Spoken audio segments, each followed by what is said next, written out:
बिटिआरनि हाग्रा बिफाना दासान्दि ट्राइबेल माहारिनि हा-हुनि जेंनानि सायाव गोख्रों राहा लानानै हाबा मावगासिनो दं।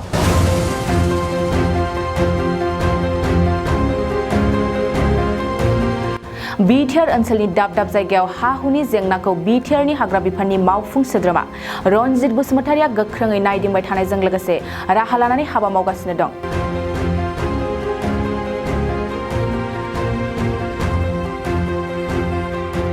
बेबादिनो हाबा मावबाय थानाय बायदियै दिनैबो बिटिआरनि हाग्रा बिफाननि मावफुं सोद्रोमा रनजित बसुमतारिया फरेस्ट राइट्स एक्ट 2006 इंनि सायाव सोनारनानै बाक्सा डिभिजन आन्डार दारागाव ओनसोल FRCनि सिङाव लेन्ड टाइटेलनि थाखाय सिमना थुनाय हाबाफारि लानाय जायो।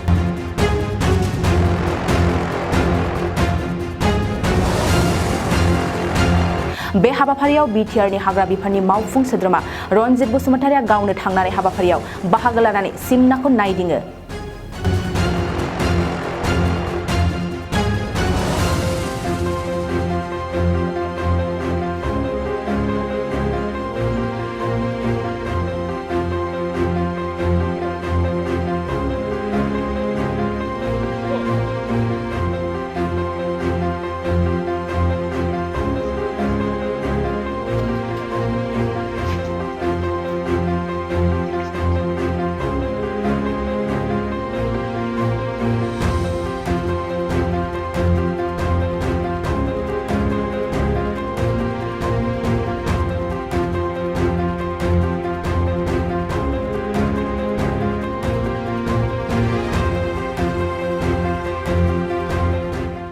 नोंथाङा सानाय सुनाय बेरामनि जेंनायाव गोग्लैदों नामा?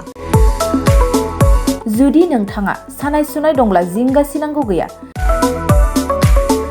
चिरां जिल्लानि बेंटल गेट साफागुरियाव दायो SI निउर' थेरापि सेन्टार दंसै। बे थेरापि सेन्टाराव नोंथाङा गोरलैयैनो देहानि सानाय सुनायखौ फाहामथाय लानो हागोन। बे आथिं सानायानो जाग्रोदों, ओमफ्राय जानाया एसे सिगांनिफ्रायनो जाखादों, ओमफ्राय बिदिनो गुबुन गुबुन मुलि जाबाबायदों, ओमफ्राय हामाखै। दिनैनि ट्रिटमेन्टआ आङो एसे मोजां मोनसिनबाय।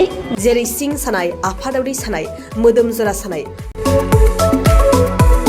आइजोफोरनि जेंना, खर' सानाय बायदि बेरामखौ फाहामनाय जायो। लोगोसेयैनो बे सेन्टाराव थानानै फाहामथाय लानो हानायनिबो सुबिदा खालामदों।